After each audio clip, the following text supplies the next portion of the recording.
Okay, we have some generic fantasy music in the background. It is me, and it is probably a still image of an elf. So you know what time it is. It is more lore! And I asked my Patreon crew what lord they wanted to talk about between the Red Duke, Malekith, and Alith Anar, and Alith Anar overwhelmingly won. So let's get on with it.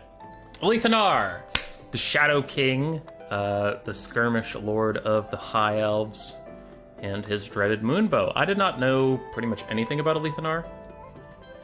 Going into this, so I did my research from the context I could get. Most of it came out of the Sundering Omnibus, and there are a couple things we have to just touch on before getting to Alith Anar. So let's just get right into it. So to understand the elves, you need to understand Anarion. He was the first Phoenix King. The very short version of him is that he was from Nagaraith. It is the northern province in Ulthuan, where also Alith Anar gets his name, and the Nagarothi, or the Dark Elves, also get their name. Anarion was the warrior, while Kalidor was the mage. These two fended off the demon hordes pretty much by themselves. Like, not really. Obviously, they had armies, but they were the big heroes of the time. So, Anarion did a lot of the fighting. He was very martial, and Nagaraith, his kingdom, was as well. So after the demons are slain and pushed away and the vortex is formed and all these things, Anarion has died and Nagaraith continues on in his legacy. But they are a very martial society. They're very proud of their own skills, and they tend to view most other elves as kind of slothful, wasteful, a little flippant, things like that. So yeah, they're kind of like the Spartan society or whatnot. Okay, so that's Nagaraith, that's Anarion, and they're the only ones really prepared for war at any moment in time, because they also did a brunt of the fighting against the demons, and they hold that in high regard. Now within Nagaraith, there is a bit of a boony area called Alanar. Oh god, all the elven names are just a disaster, but El-Anardris, which the Anar clan come from. Alith Anar is the grandson of Eloran. Eloran fought alongside Anarion and was bequeathed this land after his service. And then Eothir is Eloran's son, and Alith is Eothir's son as well. So we have young Alith Anar. He is... Okay, Nagarothi are not particularly friendly people. Alith Anar is unfriendly by Nagaraith standards. He is very quiet, keeps to himself, hunts most of his days off in Elendris, in the mountains and all this stuff. And when he is talking to people, he's normally surly, quite often in a bad mood. Yeah, he's not a pleasant guy to hang around, honestly. He is dating this girl called Ashniel. They are to be wed, and it's really bad. When you're reading it, like, the book isn't written poorly. I just mean, like, as a reader versus Alith, you just know it's not going to work out, but he doesn't. Like, he's trying to woo this girl, and she just kind of doesn't respond very often. And at one point, he makes this cloak, and it shows the night sky on the night she was born. So it's like a recreation of the heavens on the night she was born, and then the star that's like her birth star is shining super brightly on the thing. It's made out of like sapphires and silk and all this stuff. And he gives it to her, and for all this thought and effort, she like literally says, "Hey, thanks." And he's like, "I did it!" And you as the reader, you're like, that was not an appropriate level of reaction for the effort you put in there, little Alith, but all right. So yeah, young Alith, he likes to hunt a lot. He knows some magic. Apparently most of the Anars, this clan, learned basic Kuranos magic, which I didn't know Kuranos had a form of magic. Kuranos is the elven god of the hunt. And like Alith can start fires by just pointing at some kindling, and he can also he can cloak himself kind of, and he can mask his sound, which are all these magic things. So like Alith Anar is actually kind of a hybrid magic user, which is interesting. I didn't know that at all from the Total War experience, right? But okay, cool. It's not a crazy amount of magic, so I get why they don't want to implement it in the game as like a bound spell or something. But it's interesting.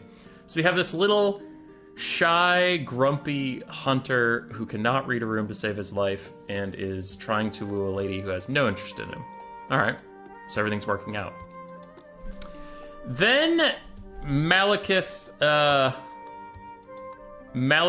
screws off, and most of Nagaraith is a little sad about that. So, to explain Malekith, it's like Anarion was like a god among men. Not literally, but, you know, figuratively. All of Nagaraith is super proud that Anarion was born there, that Anarion ruled over them, all these things. So Malekith being his only son, they're like, man, Malekith is the shit. Malekith's the greatest guy ever. And he actually forms a bit of a reputation based on that, not just like, I'm Anarion's son, so that's the only good thing. Like, Malekith runs out and he does some really cool things. But Malekith gets bored and goes on his own adventure, leaving Nagaraith in the hands of Morathi. None of them are super happy about that, but whatever.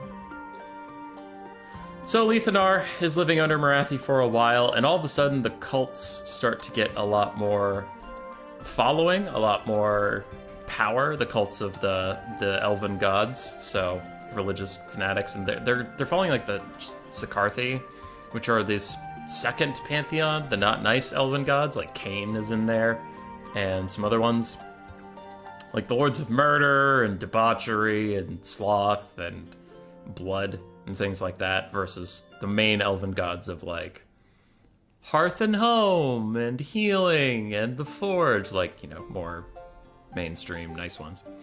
So all these cults are gaining a bunch of power. There's a lot of ritual sacrifice. Tor Anlek, the main capital of Nagaraith, has a lot of like flayed people hung on the walls. It's not great. It's not great at all. So with the rising of the cults, the Phoenix King Belshazzar is the current Phoenix King, is a little worried about that. Morathi tells him to eat her ass, and then a little bit of a civil war starts, and Malekith comes home for the first time, and he's going to lead an army against his mother and reclaim Nagaraith, which is great, which is cool. So Malekith's fighting Morathi, Alith and Anar and all the people who are living under are super happy. They're like, Malekith's going to come home and take care of all these cults and stuff. Sweet. So Eloran, Alith and Ar's grandfather, and Alith try to figure out how to help, because they're within Nagaraith and they're loyal. They're one of the only counties in Nagaraith that's not on Morathi's team, fighting all of Alt-1. And that's partially because, like, everybody forgets about them quite a lot. I mean, they are in the middle of nowhere.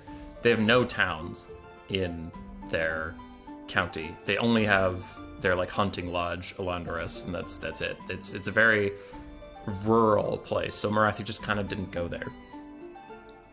Well, the Anars try to figure out how to help and decide their meager army won't really do too much in this fight, don't want to do any of that, and they decide instead to sneak into the city, Tor Anlek, and get ready for Malekith to come home, because Tor Anlek was built by Anarion to be a fortress, so they need someone on the inside to open the gates, or all of Malekith's army is going to die. So the Anars head out there, they create the Shadows, and Alith joins up with them, so it's Eloran, Alith, Alith, and then 47 other people, and they decide to leave. This is actually a pretty big thing for them. They decide to leave elven honor aside, and they're going to sneak. They're not going to be seen by anyone. If anybody asks them their name, they're going to lie and say they're different people. Things like that. So it's very cloak and dagger, guerrilla warfare style things. They sneak over to Tor Anlek. To get inside, they murder a bunch of cultists who are outside at the time, steal their clothing, and then walk in as if they are evil baddies. So woo! Stealth things! Metal Gear Solid, but with bows and arrows. So they wait inside the city. Malekith marches up with an army of united high elves from all the other places, you know, Illyrian, Calidor, Lothern, things like that. And this part's kind of stupid. Like, okay, whatever, Alith. But they need to know when Malekith's coming, so they know when they can open the gate and stuff. But they can't see from inside the city, obviously. So Alith's master plan is to climb the tallest tower with his bare hands and look out over the horizon for Malekith, which is badass, sure. So he does it. He just jumps from a rooftop over to the spire and starts climbing it using windows and ledges and all these things. Now, it is the middle of the day.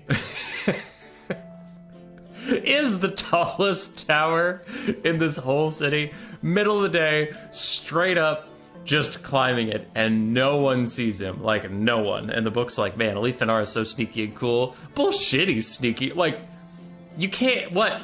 How? How did no one look up and notice a guy, like, scaling that building? Anyway, it's kind of dumb, but sure. He gets to the top, he spies Malekith's army, slides all the way back down the spire, still not getting seen somehow. Goes and gets his grandpa and dad. Then they mount a little raid, take the gatehouse, open the door so Malekith's army can come marching straight in. Hooray! And then Malekith thanks Alith personally, shakes his hand. Alith swoons a little bit and faints. Huzzah, he met his hero.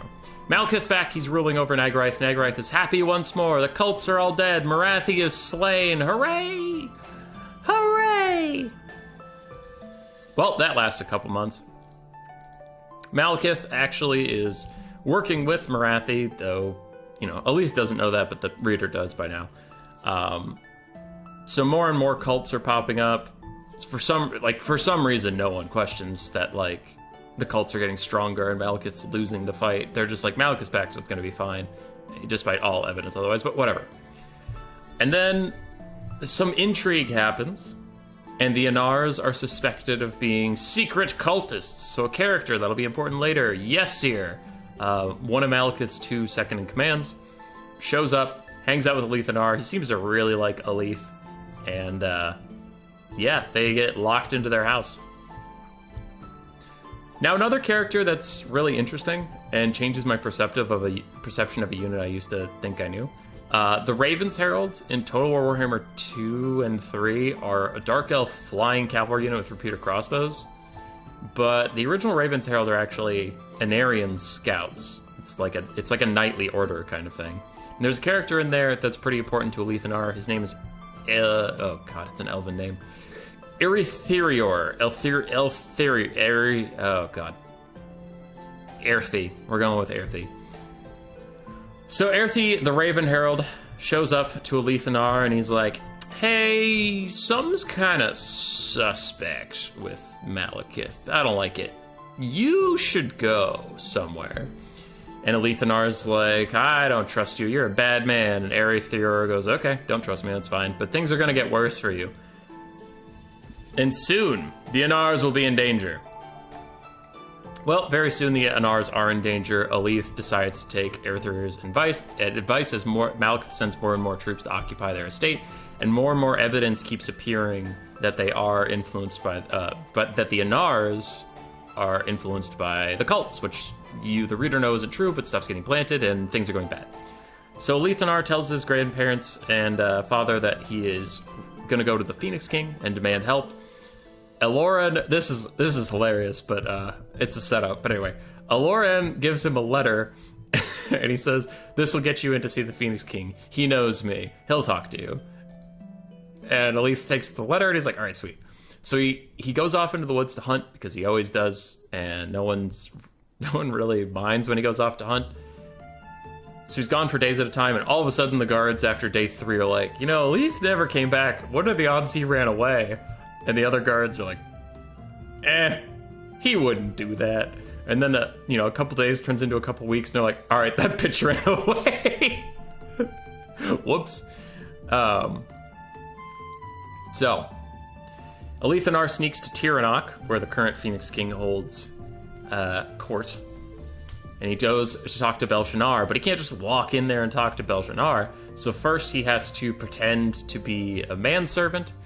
He uses his Nagarath rural colloquialisms to prove to people he's just a bumpkin from the country, and the local maids and cooks for the capital take him in and give him a job. And he meets this really cute girl, and he's a country bumpkin, so he hasn't really hung out with like girls of the court. So she's, you know, wearing like makeup and dresses and stuff, and he has no idea what's going on with that. And apparently, Alith Anar is just the most attractive elf ever. Okay, just put that in your hat. Apparently, because it comes up from time to time that like for no reason, women that shouldn't like him at all are like, man, this guy, I gotta jump his bones.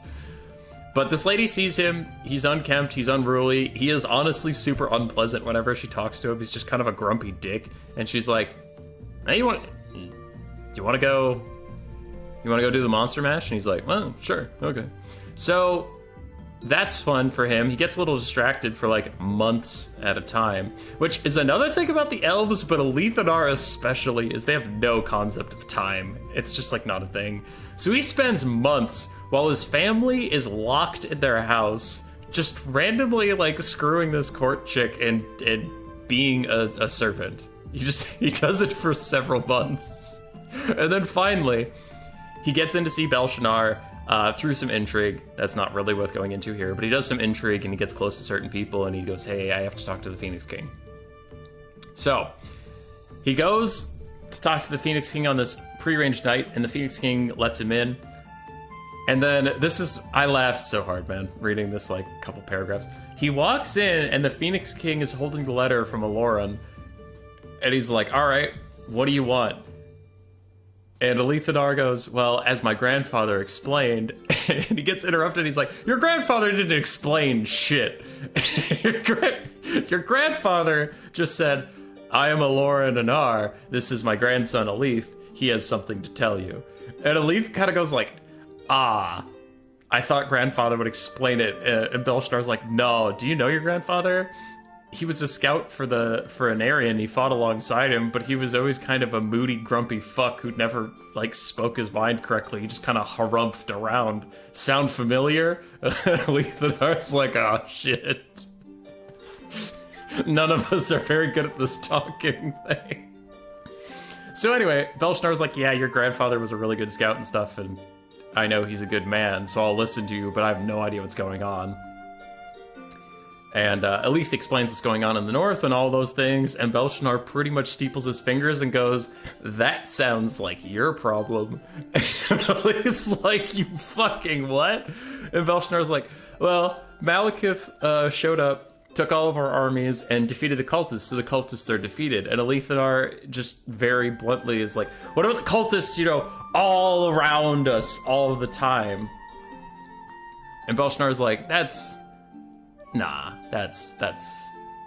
a problem. Malekith's got it under control. And Alith like is banging the table.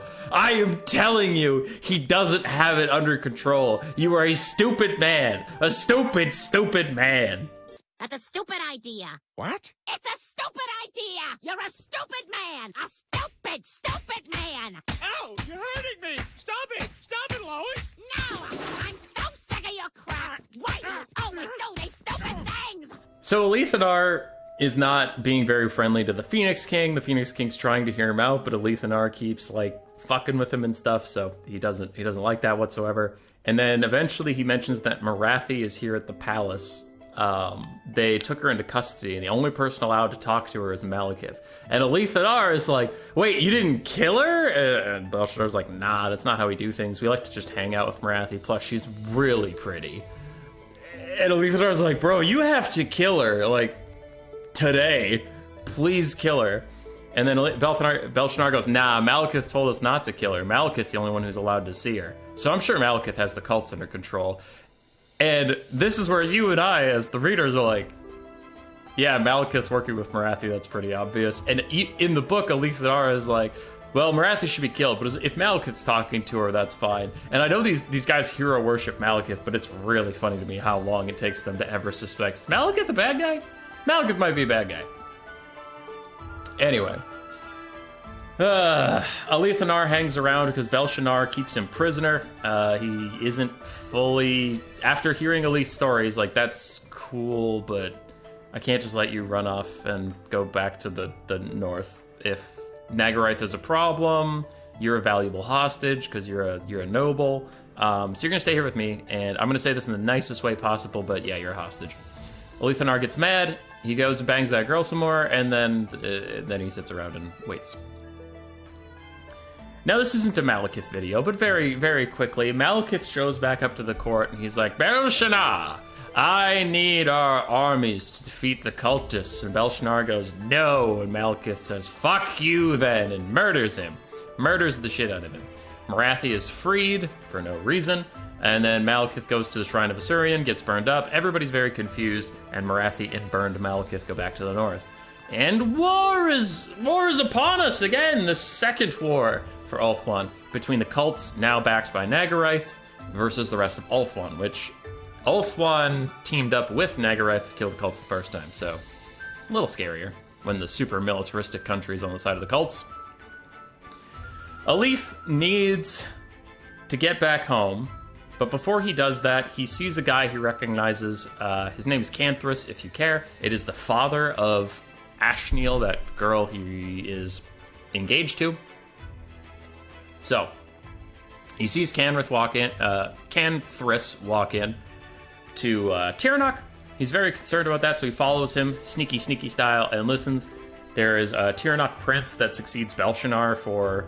There's two titles, right? Belshazzar was the Phoenix King, but he was also the leading prince of Tiranoc, so he was like... They don't use the word king. Apparently there's only one king, it's the Phoenix King. Anyway, so head prince of Tiranoc. Well, while the elves need to figure out a new Phoenix King, Tiranoc needs to get ruled. So this guy, Urainth... Dude, seriously, elves. Uranath. Yes, Uranath, first prince of Tiranoc, is now the leader for a bit, though he is not Belshazzar's son. I think he's like Belshazzar's cousin, but he's younger. Anyway, Belshazzar's son is a little baby. They don't want him ruling Tiranoc. So there's a bit of a power struggle whether or not the mother of the baby should be the temporary ruler, or if Uranath should be temporary ruler until the baby gets old enough. Canthras, that guy I mentioned earlier, shows up from Nagaraith, and he says, almost verbatim, hey bro, what if Nagaraith sends an army down and you say that you're going to rule Tiranoc in front of this army, and then since there's a giant army standing behind you, no one will question it, and Urainth is like, I don't see any problem with this. And Alith and Anar and the readers are like, how is there not a problem with that, you stupid man? You stupid man. Why? Why is everybody stupid? Okay, so Malekith can't, they haven't connected the dots that Nagaraith is in league with the cults now for some reason. They're like, Malekith showed up and tried to kill the Phoenix King, and then he killed everybody at the Shrine of Asuryan, but he's probably still a good guy. Now, they don't know he killed everybody at the shrine, but it's like, well, if Malekith walks in, everybody dies besides Malekith, and he comes out burned, meaning he's tried to step into the shrine, and he took a sword into a place you're not supposed to take a sword, and all these guys were killed by swords. I wonder if Malekith killed them. I don't know. The elves are being stupid. So, this Tiranoc guy decides to let Nagaraith invade Tiranoc under his decree so that they can back him up for his throne. As soon as they get there, they just take him off the throne and they take over Tiranoc. So now Tiranoc, Nagaraith, and the cults versus the rest of Ulthuan. Whoops! So Alith Anar has seen enough. He needs to flee. He needs to get home to figure out what's going on up north. And as he is fleeing, the Nagaraith army is taking over all of Tiranoc. Shit's going bad, and he gets caught by a dark elf commander. And he corners him, and he calls out to him by name and says, oh, Alith? Thank God I found you. And it's Yesir! Yesir, the one that was occupying his home up north.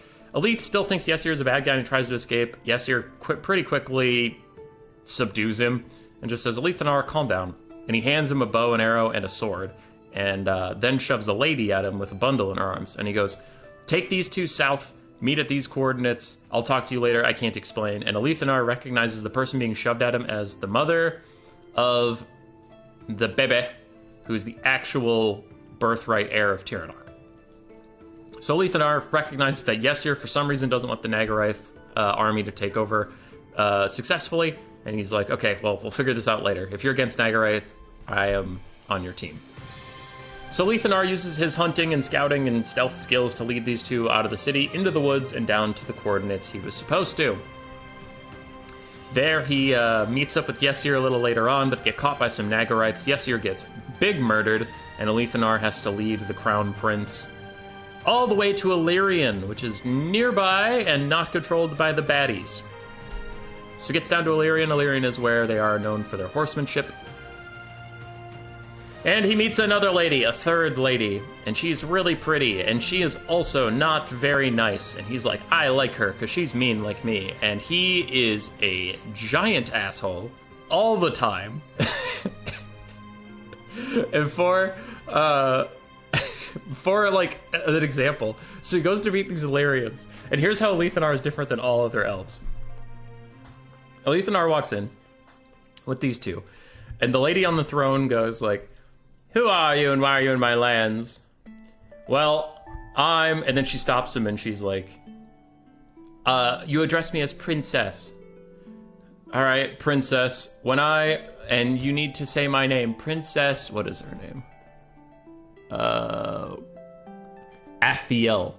Not Ashniel, Athiel. Princess Athiel. Princess Athiel, princess of Illyrian. Princess Athiel, princess of Illyrian. On and on and on. And after she has him like say a million different titles, she's like, you're a very rude and uncouth person. And he goes, yeah, I don't have a lot of time for this. And then she gets mad at him. She orders him executed or whatever. And then finally, the mother of the heir of Tiranoc speaks up, and she's like, hi, Lady Athiel, we met at a summer pool party like last year at Belshazzar's palace. I'm his daughter-in-law. You remember me? And Athiel's like, oh yeah, dude, what up? Love you. Yeah, Alith Anar got us out of Tiranoc. We were gonna be killed. Also, Tiranoc is owned by the Nagaraith now, the Nagarothi, and they're on their way here with like a really big army. And Athiel's like, why didn't you say so? And Alith Anar just freaks the fuck out. He's like, I've been trying to say so for like an hour and a half, but you keep throwing names at me. Anyway, but he loves her for some reason. And she loves him because she's like, man, that guy apparently, though it's never described, that guy is apparently the most attractive elf I have ever seen, because there's no reason for me to like this person because he is just an asshole. But yeah, so they fall very briefly in love. But Alith Anar has to get north. His family needs him, yada yada. So he gets up to Nagaraith, where he sees a big old refugee camp, and it looks like anybody who's not a fan of giant murder cults in all of Nagaraith has come to the I hate this name. El Anardris. Okay.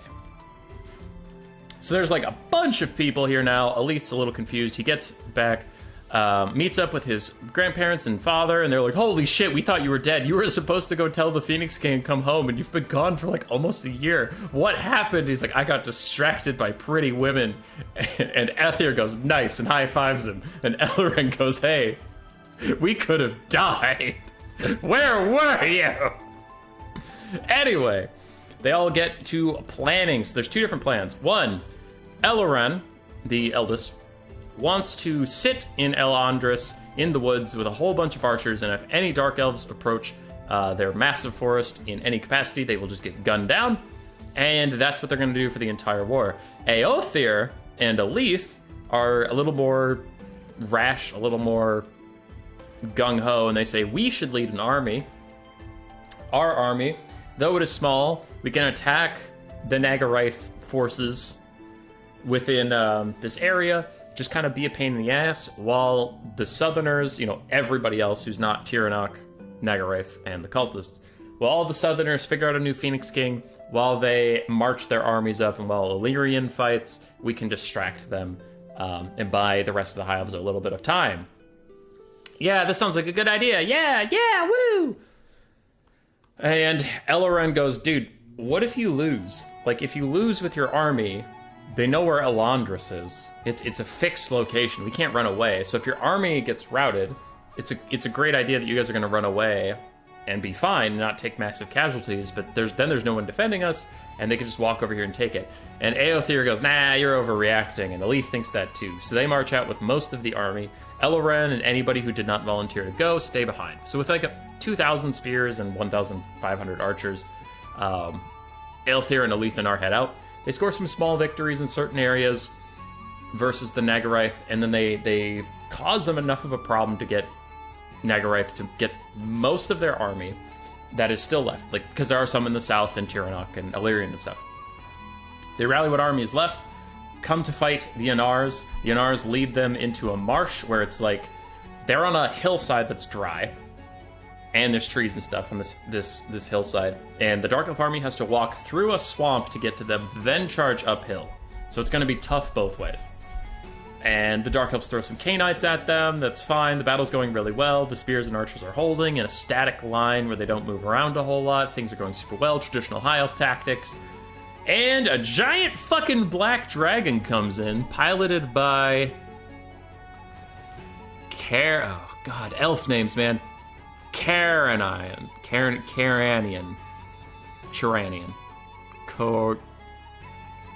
Karen. So Karen pilots this dragon that nobody has seen a black dragon ever. And nobody's seen dragons that came from the north, not the south, so they don't know what the fuck this is. But this dragon is absolutely destroying all their tightly held formations and their lines and all these things. Alith and Eothir are considering calling a retreat, and then Eothir, his dad, tries to rally the lines by blowing the horn of the Anars and holding up the banner, and he's like, "Fight to the very last man!" And the dragon goes, "That guy's important." Dragon lands on him, eats him alive right in front of Alith and Anar. Blood, body parts everywhere. Alith's horrified. And he kind of goes catatonic while his nearby lieutenants and stuff just drag him away because he's completely stunned. They are routed, they are shattered, they scatter to the winds, and then reform somewhere else. And as they head back to Elandris, they get to a charred, ruined wasteland where everything's dead, everybody's dead, and they lost all their land, all their homes, and all their friends due to this kind of foolhardy charge. And this is where Alith and Ar's mind is made up that, like, traditional warfare, traditional tactics are stupid. Anything traditional is stupid. And standing in a line with your pennants hanging in the sky and blowing horns and stuff is stupid. Just don't be stupid. So he meets up with Eothir again. That, if you remember him, he's the Raven Herald. And the Raven Herald says, "Hey, you're like the last living prince. High elves are all about princes. So you need to rally what's left of your little army and head down to Illyrian." And Alith and Ar goes, "Fine, Dad." Goes to Illyrian.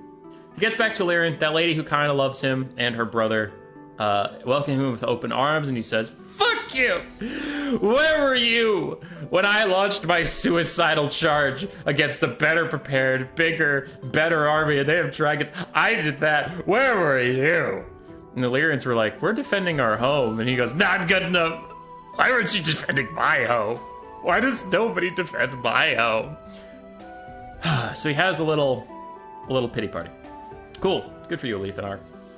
Then, the battle for Illyrian.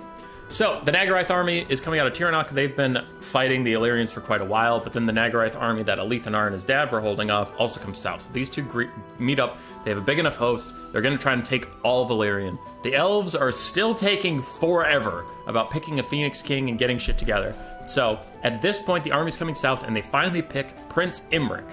Imric of Calador. Yes, that Imric is the Phoenix King. I was also shocked. I did not know that Imric was the Phoenix King. Because he's not in the current timeline. Like, something happens, but whatever. So when they pick Imric, I'm like, wait, what? Yeah, alright, so Imric's coming. But Illyrian needs to hold until then, yada yada.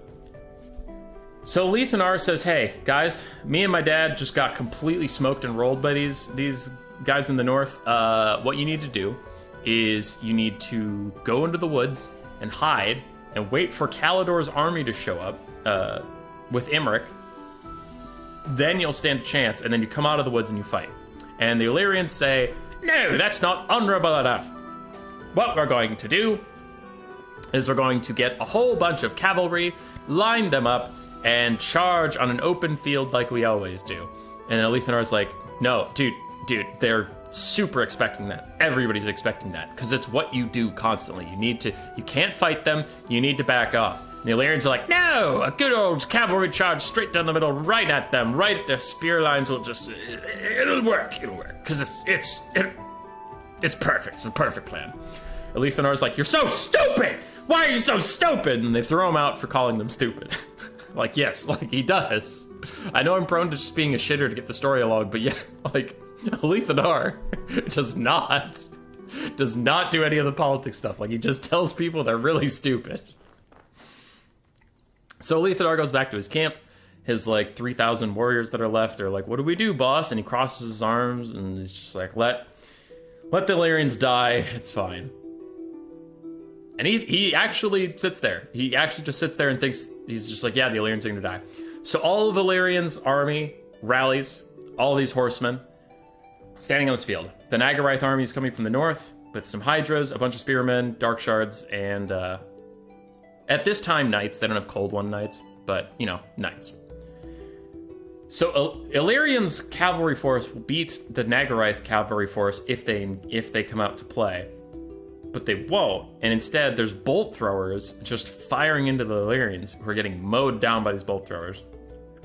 And the Illyrians can't just charge in because there's a firm line of spears and there's archers and stuff waiting for their cavalry, so they're stuck. And Alith Anar sits there and watches several volleys of the bolt throwers just take down a whole bunch of cavalry, and the Illyrians are just standing there, like, trying to feint, you know, like, oh, let's charge, but then back off, oh, let's charge, then back off, and he's like, oh, you're so stupid! All right, shadows with me. And he gathers up the shadows that hung out with his grandfather and father when they helped Malekith into the walls of Anlek. Remember them? He gathers from his army anybody who was from that contingent. They sneak over to the bolt throwers and launch a surprise attack using some of that Kuranos magic to make themselves unseen until last second. Kill all the bolt throwers, shut down those things, like sabotage the actual throwers. They can't just be remanned, and then run away. They take minimal casualties, but they run away. Now, without the bolt throwers, the Nagarite army is forced to actually walk up a little bit because the Illyrians have their, horseback bows. So without the bolt throwers, the horsemen can get in range, fire, and then run out of range before the enemy archers can counterfire. So now Nagarite is advancing. Alith Anar got them to at least move, and he and his shadows are a little cut off. So his camp is leaderless. He didn't give them any orders before he left. Whoops, my bad. So the Illyrians are still fighting alone. Some of the lieutenants still back at his camp decide to offer basic archer support, and they have a line of spears, but they're pinned against the river, and if Nagarite even looks at them the wrong way, they're all going to die. The Illyrians fight an honorable fight, but they're all going to die, and the Nagarite forces have gotten past Alith Anar. So Alith's watching, and he's grumbling to himself about how this all could have been avoided, and he knew it's best, and he's always right, and everybody besides him is a goddamn idiot. But whatever. So he looks out at the enemy army, picks out one guy that is very important, and thinks, man, I could probably kill that guy. But whatever, it's not my problem. It's fine. And then he thinks about that very pretty princess that he loves. And he's like, you know, she'll probably die if I don't do anything. Got it. So with a raging heart on, he stands up, fires one shot across the entire field, smokes this like, not general of the Dark Elves, but lieutenant in the head. And all the Dark Elves nearby turn towards him, and Alith Anar essentially just moons him and runs away. And all of his shadows are like, shit! And they also run. So the Nagarite forces get a little confused without their commander giving them orders, and they decide to try and take vengeance on those archers. Besides, those archers are stuck by the river as well. So they're running towards the river. Alith Anar is sprinting that direction as well, and he just dives straight into the river, swims the other side.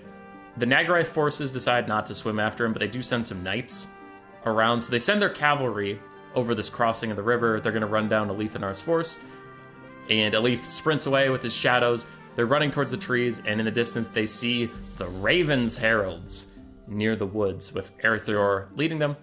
Alith Anar sees what's going on, continues to lead the Nagarite horsemen into a trap. Then he turns around, stands his ground with his shadows, starts firing into them while the Raven's Herald charge downhill and slaughter those knights. Back on the main field, without their cavalry, the Dark Elves are having trouble pushing forward. It takes them much longer without their calves, so now they're just pike and shot, a staunch line of spears pushing forward with archers supporting them, but they've lost their bolt throwers, they've lost their cavalry, all thanks to Alith Anar's shadow tactics and being a general fucker. But the Nagarite army is so well organized, so well equipped, and so much bigger, they are gonna win anyway, when all of a sudden, 3 dragons show up. Now, this army also has the support of Karen, who killed Thalithanar's dad earlier. He shows up a little later in the fight. He wants to stay off the ground. But when 3 dragons of Kalidor shows up, he tries to make a getaway. And Imric's not about to let that happen. Well, it's his cousins, but whatever. Imric's cousins ride Karen down, kill him and his big stupid dragon. Actually, the dragon gets away mauled, I think. I think it lives. It's been a while. But anyway, the dragon gets away, Karen dies, Alithanar is avenged, and the battle is won. So Alithanar swims back across the river after thanking Aertheor, meets up with the Illyrian host and the Kalidor host, and the Kalidor guys want to say, hey, Alithanar, thanks so much for your time, man. And Alith's like, fuck you. And he points to the Illyrians, he says, you guys are idiots. I told you not to do that. You're stupid, you're dumb, and a lot of people are dead because you're stupid and dumb. And then he points to Kalidor, and he's like, what took you so long? And Kalidor's like, well, we're here now. No, fuck you. What took you so long? All right, so Belshazzar got murdered. I went north. I got the heir of Belshazzar to the Illyrians to keep him safe. I helped them do some stuff. I repaired my wounds. I went all the way north, got to my homeland, rallied an army, fought the Dark Elves, unrallied that army, found out my entire land and family are dead, ran south, got my army back together, fought a whole battle with Illyrian, and it took you that long to figure out who the Phoenix King was and get here. Why? And Kalidor's like, well, you could go fuck yourself. And Alithanar says, I will! And leaves. So, he wanders off because he is a bit of a baby man sometimes. So Alithanar walks off, leaves his army behind with the Illyrians, and sits on the edge of a river, staring over at the forests of Avalorn. And now he says to himself, no one goes into Avalorn because it's super dangerous and you don't, nobody has a good time in there. They all just die. So I'm not going to go in there. I close the book. I'm like, all right, I'm going to take a little break. I drop about 10 pints of acid, trip my balls off, and I imagine going hunting with wolves, butt naked for 6 or 8 months, maybe even a year. Time isn't super clear there. I imagine all that hunting is super fun. I imagine murdering a symbol of my god. That sounds pretty cool. I imagine some nice cannibalism. Cannibalism's pretty cool. And then I dive to the bottom of a lake because a voice in my head told me to, and the talking wolves that I'm hanging out with tell me that there's something pretty down there. And then I get it, and I get a gauze cannon from the future from the lake, and it's really cool. And I was like, man, that was a sweet acid trip. Anyway, back to reading about Alithanar. Oh wait, I didn't drop acid? All that happened to Alithanar? What? So this is where the story gets really fucking weird. So Alithanar is sitting on this river and he's like, I should get back to my army. They need me after all. Hey, is that the white stag? And he sees the white stag, who's a symbol of Kuranos, his favorite god, the god of the hunt. And he's like, well, gotta go deal with that.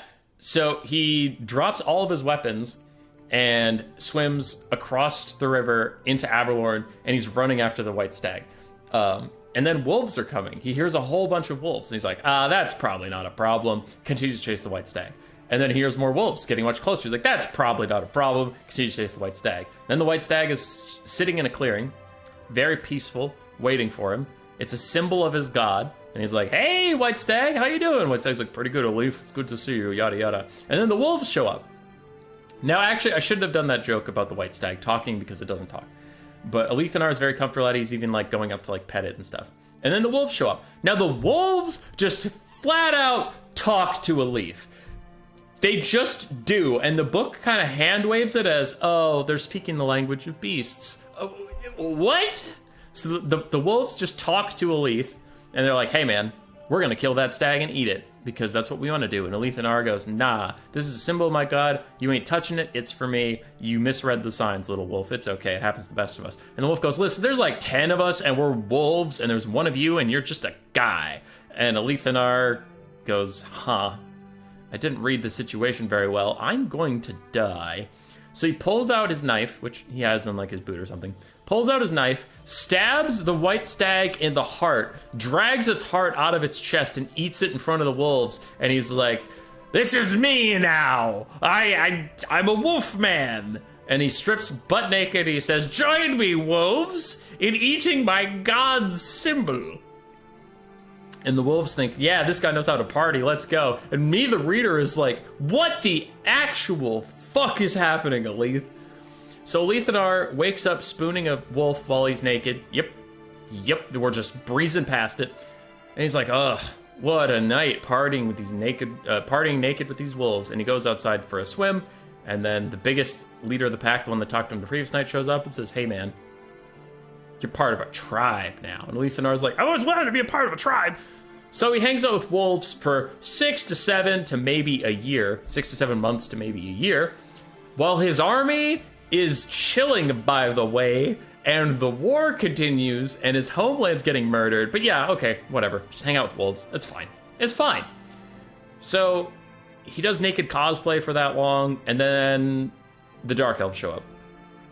So he and the wolves run away from the Dark Elves who are invading Averlorn. The war has found him yet again. He can't escape it, which I don't know why he was trying to escape it, but okay, Alith, that's fine.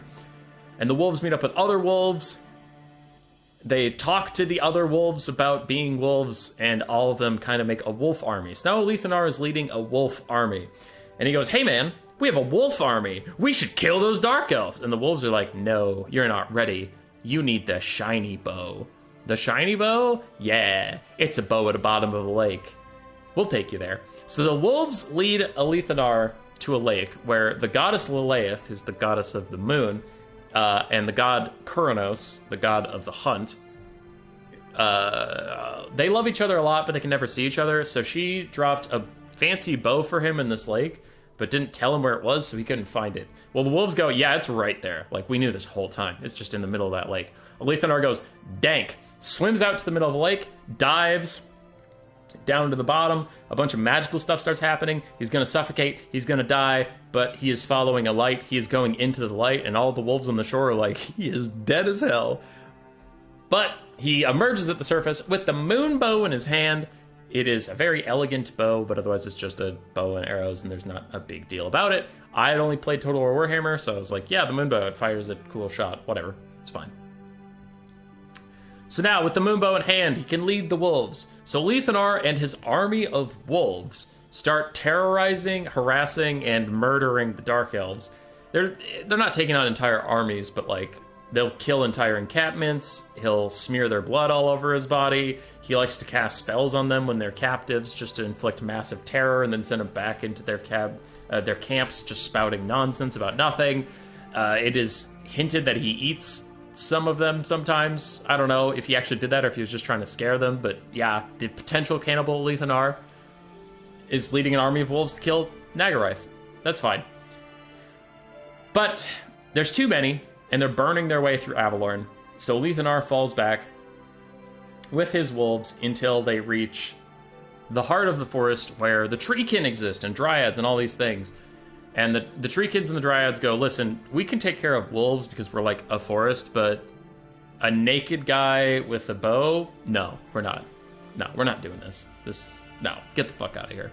And Anar goes, okay, tree people, I'll get the fuck out of here. Take care of my wolves. And he leaves. He just leaves the wolves there. He's very sad. They're very sad. He cries a lot. Oh, by the way, did I mention the trees also speak wolfish? So there was a conversation between a wolf, a tree, and Anar. Yeah, this book doesn't give a single fuck. It's like, yep, all right, everybody just speaks to everybody now. It's fine. So Anar sprints through all the trees, gets back to the river, swims over the river, runs all the way back to Illyrian, but naked still. And he shows up at his camp after a year or so. And he's like, hey guys, it's me, Anar, your rightful prince and heir. And they're like, where were you? Why are you naked? What is happening? Are you okay? We thought you were dead. What the fuck, Alith? And he goes, I'm so sorry. No, don't start that shit. Don't start saying, I'm sorry. You left us for a year and you come back naked and you're talking about wolves. What the hell, man? And then he's like, you know what? There's time to explain everything. So he sits down for a meeting with his top lieutenants and a herald of Calidor to go back to Imric's cousins and tell him what the plan is. And Anar, still naked, talks to the herald and says, by the authority in my naked body, I have a plan to win this war. And the Phoenix King goes, what is it? Sorry, his herald goes, what is it? I am going to become the Shadow King, king in the shadows, and I will rule Nagarath, as is my birthright. And the herald goes, 1, not your birthright. You are a very minor noble in the boonies. 2, there is no king besides the Phoenix King. Are you also declaring war on the Phoenix King? And 3, so you're abandoning the unified effort against Nagarath to fuck around, like, you're just gonna go back, what? And Alith goes, yes to all of them. I am a Shadow King and the Phoenix King. If the Phoenix King enters my realm, I will kill him too, because he's a punk-ass bitch. Go tell Emmeric's cousins. And when he leaves, all his lieutenants are like, Alith, bro, what the heck? Like, that was so stupid. Alith Anar goes, nah, fuck him. Let's head back to Nagarath.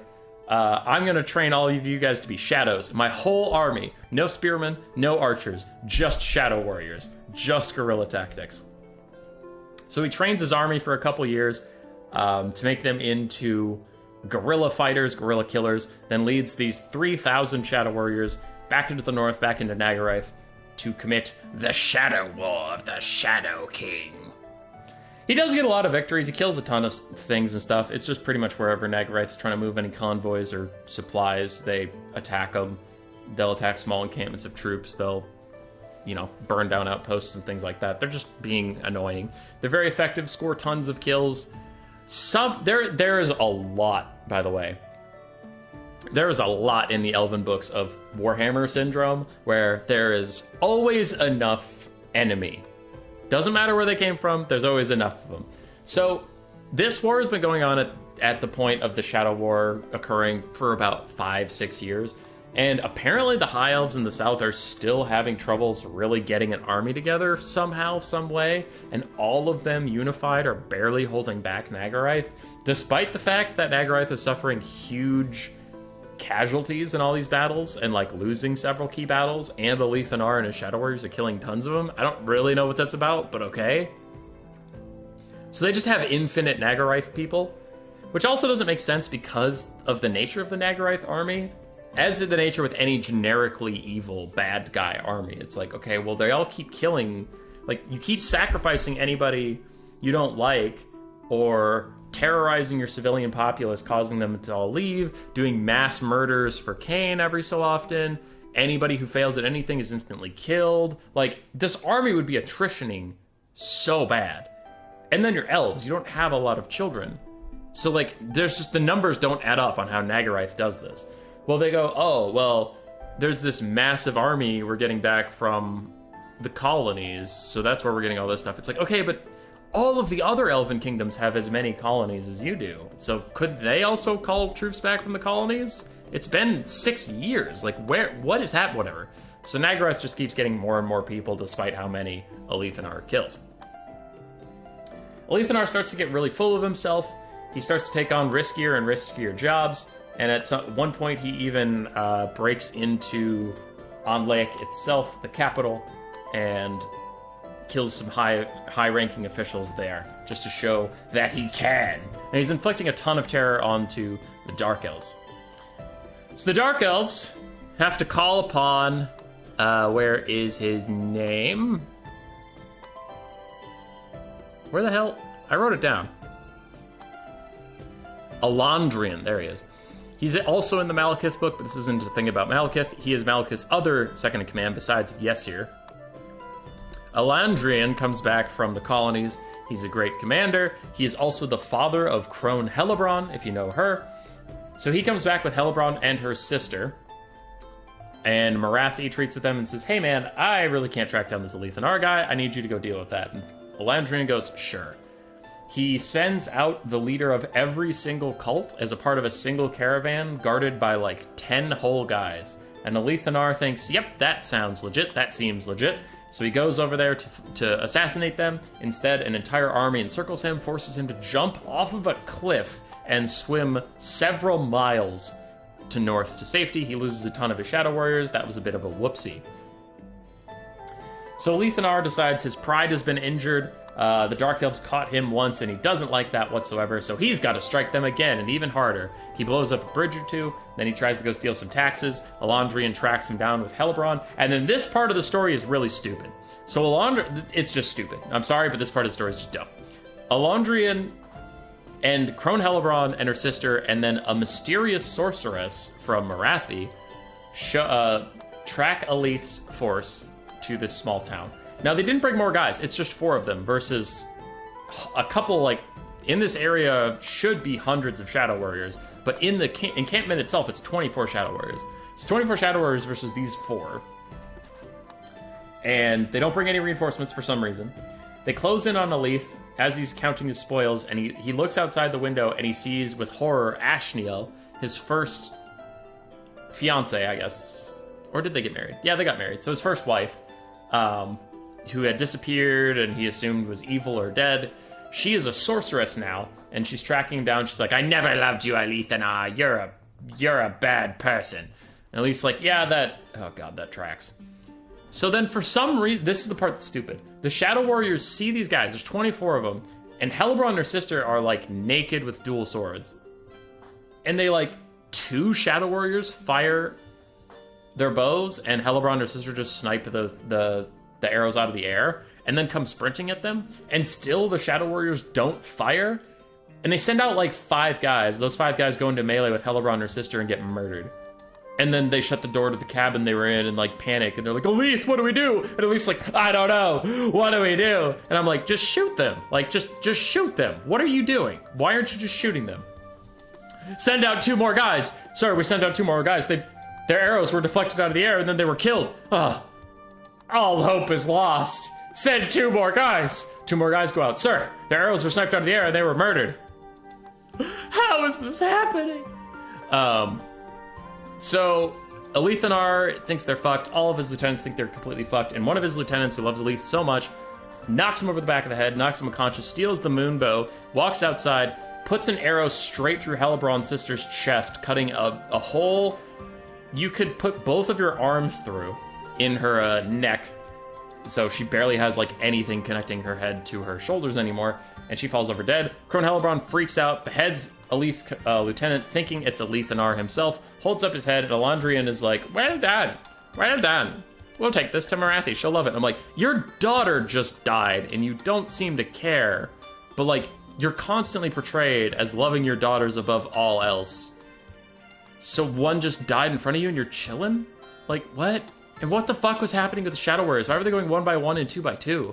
This is really stupid. This is really stupid. That chapter was just horrible. I'm sorry, but that chapter was just garbage. Anyway.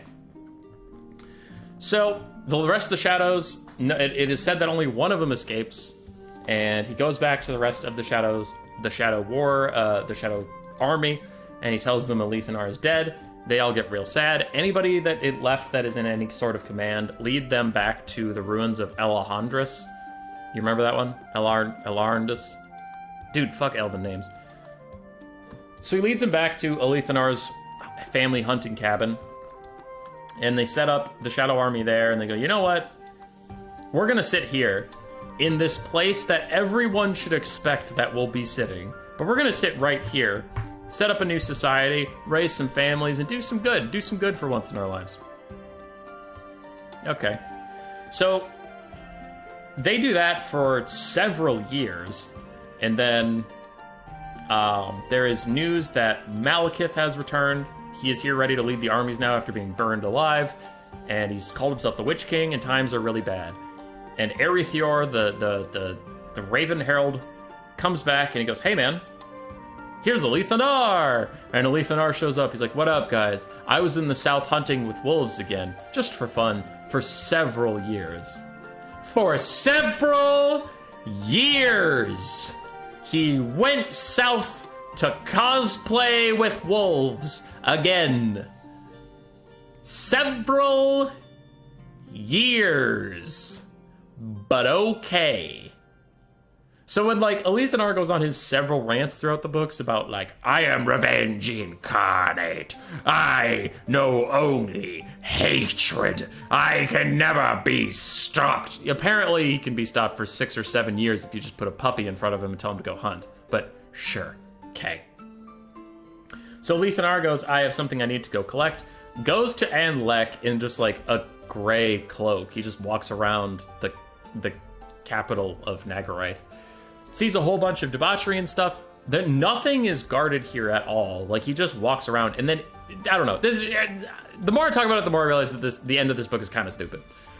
He's in the capital, like the castle, and there's this packed audience chamber where people are in an orderly line to go see Marathi.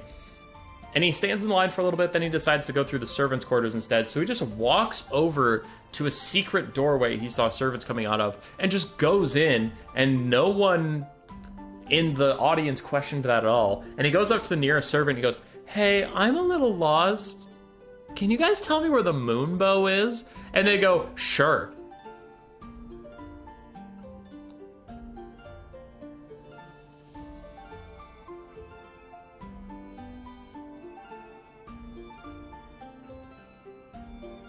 But why?